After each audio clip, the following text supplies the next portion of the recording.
জয় Hind everyone. Paschimbanga গ্রাম পঞ্চায়েত 2026 আজকে হচ্ছে তোমাদের জিকে প্র্যাকটিস সেট নাম্বার 5। এর আগে অলরেডি আমাদের 4টি প্র্যাকটিস সেট হয়ে গেছে।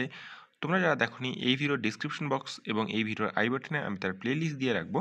সেখান থেকে গিয়ে আগে যে 4টি প্র্যাকটিস সেট রয়েছে সেগুলোকে কিন্তু তোমরা অবশ্যই কমপ্লিট করবে। আজকে এই ভিডিওর মাধ্যমে আমি তোমাদের সাথে গুরুত্বপূর্ণ 30 প্রশ্ন নিয়ে আলোচনা করব। ভিডিও শেষে অবশ্যই তোমরা কমেন্ট করে জানিয়ে দেবে এই 30 প্রশ্নের মধ্যে তোমাদের কটি প্রশ্নের উত্তর সঠিক হলো এবং কটি প্রশ্নের উত্তর ভুল হলো। তো চলো আজকের এই ক্লাসটি শুরু করা যাক। আমাদের প্রথম প্রশ্ন দেখে নাও কি দেওয়া রয়েছে। লাই হাড়োবা উৎসব পালন করা হয় কোন রাজ্যে? লাই হাড়োবা উৎসব পালন করা হয় কোন রাজ্যে? কী হবে সঠিক উত্তর? নিচে দেখো 4টি অপশন দেওয়া রয়েছে। এই 4টি অপশনের মধ্যে কোনটি হবে এই প্রশ্নের সঠিক উত্তর? তোমরা রাখবে অপশন বি, মণিপুর। মণিপুরে কিন্তু এই লাই হাড়োবা উৎসব পালন করা হয়। এই লাই কথার অর্থ হচ্ছে দেবতা বা ঈশ্বর, এবং এই হাড়োবা কথার অর্থ হচ্ছে কিন্তু আনন্দ। তো এই উৎসব পালন করা হয় কিন্তু মণিপুরে। অপশন বি হবে কিন্তু তোমাদের এই প্রশ্নের সঠিক উত্তর। পরবর্তী প্রশ্ন দেখো, বিশ্ব পর্যটন দিবস পালন করা হয় কবে? বিশ্ব পর্যটন দিবস পালন করা হয় কবে? তোমরা রাখবে এই বিশ্ব পর্যটন দিবস এটি পালন করা হয় কিন্তু 27শে সেপ্টেম্বর।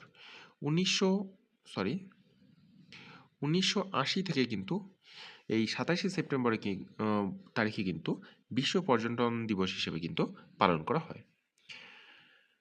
পরবর্তী প্রশ্ন দেখো, ব্যোমকেশ বক্সী চরিত্রের স্রষ্টাকে? ব্যোমকেশ বক্সী চরিত্রের স্রষ্টাকে? কি হবে সঠিক উত্তর? তো কি হবে এই প্রশ্নের সঠিক উত্তর? তোমরা রাখবে এই ব্যোমকেশ বক্সী চরিত্রের স্রষ্টা হচ্ছেন কিন্তু শরদিন্দু বন্দ্যোপাধ্যায়। অপশন বি তোমাদের এই প্রশ্নের সঠিক উত্তর। পরবর্তী প্রশ্ন দেখো, তিলপাড়া ব্যারেজ কোন নদীর উপর অবস্থিত? তিলপাড়া ব্যারেজ কোন নদীর উপর অবস্থিত? কি হবে সঠিক উত্তর? তোমরা রাখবে এই তিলপাড়া ব্যারেজ এটি অবস্থিত কিন্তু ময়ূরাক্ষী নদীর উপর। অপশন সি হবে তোমাদের এই প্রশ্নের সঠিক উত্তর। এটি পশ্চিমবঙ্গের বীরভূম জেলায় এটি অবস্থিত। নেক্সট প্রশ্ন আমরা দেখব, আরটিআই রাইট টু ইনফরমেশন এই আইন কোন সালে কার্যকর হয়? রাইট টু ইনফরমেশন বা আরটিআই কোন সালে কার্যকর হয়? তোমরা রাখবে এটি হয় 2005 সালে। অপশন বি তোমাদের এই প্রশ্নের সঠিক উত্তর। ফ্রেন্ডস, আমরা এই ভিডিওর টার্গেট রেখেছি শুধুমাত্র 200টি লাইক। তোমরা যারা ভিডিওটি দেখছো তারা কিন্তু অবশ্যই আমাদের এই লাইকের টার্গেটটিকে কমপ্লিট করে দেবে, এবং তোমরা যারা চ্যানেল নতুন তারা অতি অবশ্যই চ্যানেলটিকে সাবস্ক্রাইব করে রাখবে নিত্য নতুন ক্লাসের নোটিফিকেশন সবার আগে পাওয়ার জন্য। পরবর্তী প্রশ্ন দেখো, কফি উৎপাদনে ভারতের কোন রাজ্য প্রথম স্থান অধিকার করে? কফি উৎপাদনে ভারতে কোন রাজ্য প্রথম স্থান অধিকার করে? তোমরা রাখবে কফি উৎপাদনে কিন্তু কর্ণাটক প্রথম স্থান অধিকার করে। অপশন সি হবে তোমাদের এই প্রশ্নের আজকের সঠিক উত্তর।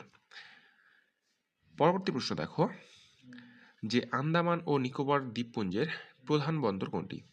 আন্দামান ও নিকোবর দ্বীপপুঞ্জের প্রধান বন্দর কোনটি? কি হবে সঠিক উত্তর? তো কি হবে সঠিক উত্তর? তোমরা রাখবে শ্রী বিজয়পুরম, বা এর পূর্বে নাম ছিল কিন্তু পোর্ট ব্লেয়ার। এখানে অপশন দুটোই চলে এসেছে। তোমরা রাখবে শ্রী বিজয়পুরম হচ্ছে কিন্তু আন্দামান ও নিকোবর দ্বীপপুঞ্জের প্রধান বন্দর, যার পূর্ব নাম ছিল কিন্তু পোর্ট ব্লেয়ার। এটি 2024 সালে এর নাম পরিবর্তন করে কিন্তু শ্রী বিজয়পুরম করা হয়েছে। পরবর্তী প্রশ্ন দেখো, ডায়মন্ড কথাটি কোন খেলার সঙ্গে যুক্ত? ডায়মন্ড কথাটি কোন খেলার সঙ্গে যুক্ত? তোমরা রাখবে এই ডায়মন্ড কথাটি এটি কিন্তু বেসবল খেলার সাথে যুক্ত। অপশন বি তোমাদের এই প্রশ্নের সঠিক উত্তর। পরবর্তী প্রশ্ন দেখো, বাঘমুন্ডি পাহাড় কোন জেলায় অবস্থিত? বাঘমুন্ডি পাহাড় কোন জেলায় অবস্থিত? কি হবে সঠিক উত্তর?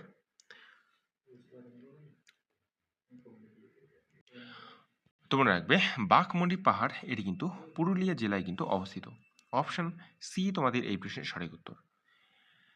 পরবর্তী প্রশ্ন দেখো, বিজয় প্রশস্তি গ্রন্থের রচয়িতা কে? বিজয় প্রশস্তি গ্রন্থের রচয়িতা কে? কি হবে সঠিক উত্তর? তোমরা রাখবে এই বিজয় প্রশস্তি গ্রন্থের রচয়িতা হচ্ছেন কিন্তু শ্রীহর্ষ। অপশন সি হবে তোমাদের এই প্রশ্নের উত্তর। নেক্সট প্রশ্ন দেখে নাও, কোনটিকে আত্মঘাতী থলি বলা হয়? কোনটিকে আত্মঘাতী থলি বলা হয়? কি হবে সঠিক উত্তর? তোমরা রাখবে লাইসোজোমকে কিন্তু আত্মঘাতী থলি বলা হয়। অপশন সি তোমাদের সঠিক উত্তর। পরবর্তী প্রশ্ন দেখো, সাতবাহন বংশের প্রতিষ্ঠাতা কে ছিলেন?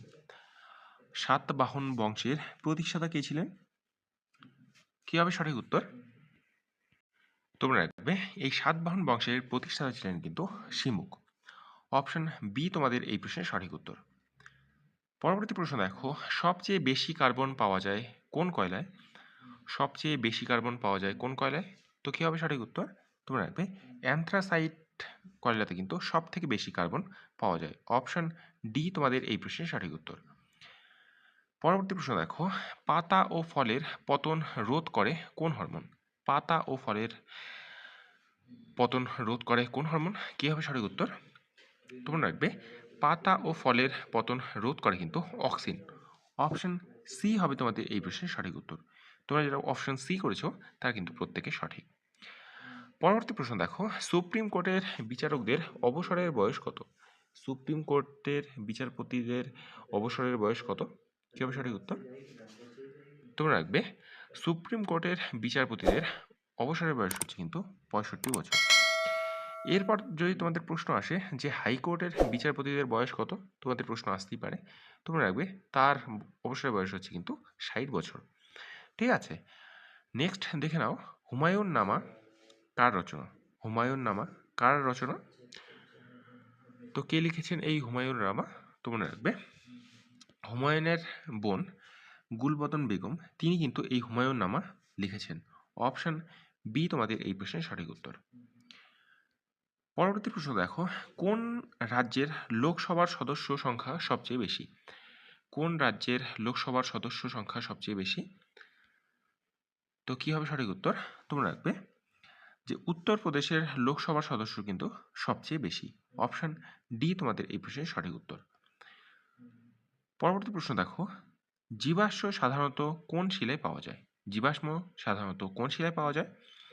আশা করি তোমরা সকলেই জানো, ইজি প্রশ্ন রয়েছে। তো জীবাশ্ম সাধারণত কিন্তু পাওয়া যায় পাললিক শিলায়। অপশন সি তোমাদের এই প্রশ্নের সঠিক উত্তর।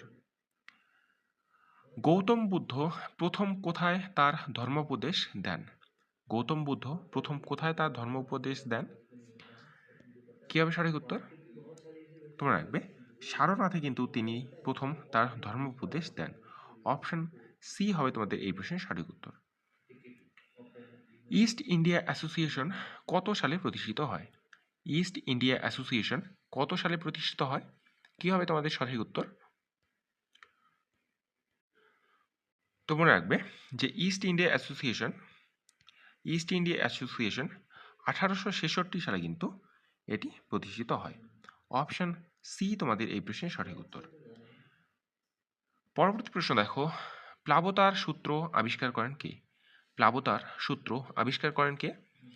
কি হবে সঠিক উত্তর? তোমরা রাখবে প্লাবতার সূত্র এটি আবিষ্কার করেন কিন্তু আর্কিমিডিস। অর্থাৎ অপশন সি তোমাদের এই প্রশ্নের সঠিক উত্তর। নেক্সট প্রশ্ন দেখো, যে মাইক্রোবায়োলজির জনক কাকে বলা হয়? মাইক্রোবায়োলজির জনক কাকে বলা হয়? চারটি অপশন দেওয়া রয়েছে। তো কি হবে সঠিক উত্তর?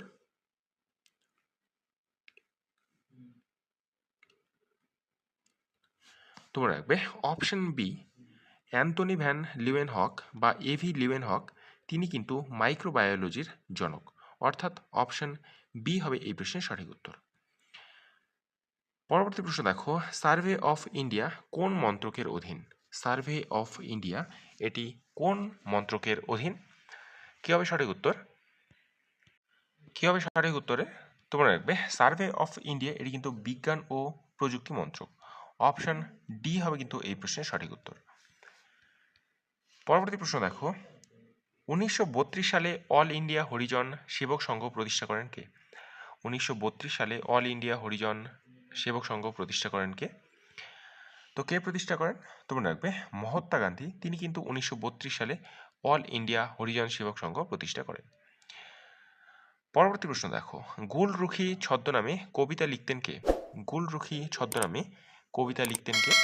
কি হবে সঠিক উত্তর? তোমরা রাখবে এই গুলরুখি ছদ্মনামে কবিতা লিখতেন কিন্তু সিকান্দার লোদি। অপশন সি তোমাদের এই প্রশ্নের সঠিক উত্তর। পরবর্তী প্রশ্ন দেখো, সার্ক এর সদর দপ্তর কোথায়? সার্ক এর সদর দপ্তর কোথায়? তোমরা রাখবে এই সার্ক এর সদর দপ্তর হচ্ছে কিন্তু নেপালের রাজধানী কাঠমান্ডুতে।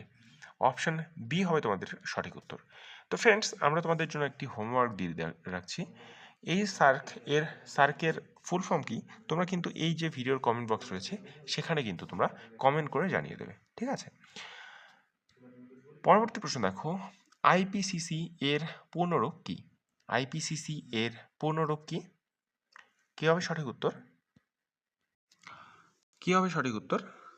তো দেখো, আইপিসিসি এর পূর্ণরূপ হচ্ছে কিন্তু inter governmental panel of climate change. Inter governmental panel on climate change হচ্ছে কিন্তু আইপিসিসি এর পূর্ণরূপ। অপশন ডি তোমাদের এই প্রশ্নের সঠিক উত্তর। পরবর্তী প্রশ্ন দেখো, ইবোলা কি? ইবোলা কি? তোমরা রাখবে এই ইবোলা হচ্ছে কিন্তু একটি ভাইরাস। অপশন বি তোমাদের এই প্রশ্নের সঠিক উত্তর। পরবর্তী প্রশ্ন দেখো, জনগণের টাকার অভিভাবক কাকে বলা হয়? জনগণের টাকার অভিভাবক কাকে বলা হয়? তোমরা রাখবে জনগণের টাকার অভিভাবক বলা হয় কিন্তু ক্যাগকে। ক্যাগ অর্থাৎ কি, কন্ট্রোলার অ্যান্ড অডিটর জেনারেলকে কিন্তু জনগণের টাকার অভিভাবক বলা হয়। আমাদের আজকের লাস্ট প্রশ্ন দেখে নাও, কবির কার শিষ্য ছিলেন? কবির কার শিষ্য ছিলেন? তোমরা রাখবে কবি ছিলেন কিন্তু রামানন্দ এর শিষ্য। অপশন ডি হবে কিন্তু তোমাদের এই প্রশ্নের সঠিক উত্তর। তো ফ্রেন্ডস, এই ছিল আজকের মোট আমাদের গুরুত্বপূর্ণ 30টি প্রশ্ন। এই 30টি প্রশ্নের মধ্যে তোমাদের কটি প্রশ্নের উত্তর সঠিক হয়েছে এবং কটি প্রশ্নের উত্তর ভুল হয়েছে তোমরা কিন্তু এই ভিডিওর যে কমেন্ট বক্স রয়েছে সেখানে কিন্তু অবশ্যই তোমরা জানিয়ে দেবে। এবং তোমরা যদি চ্যানেলে নতুন তারা অতি অবশ্যই চ্যানেলটিকে সাবস্ক্রাইব করে দেবে। তো দেখা হচ্ছে পরের ভিডিওতে। জয় হিন্দ, জয় ভারত, বন্দে মাতরম।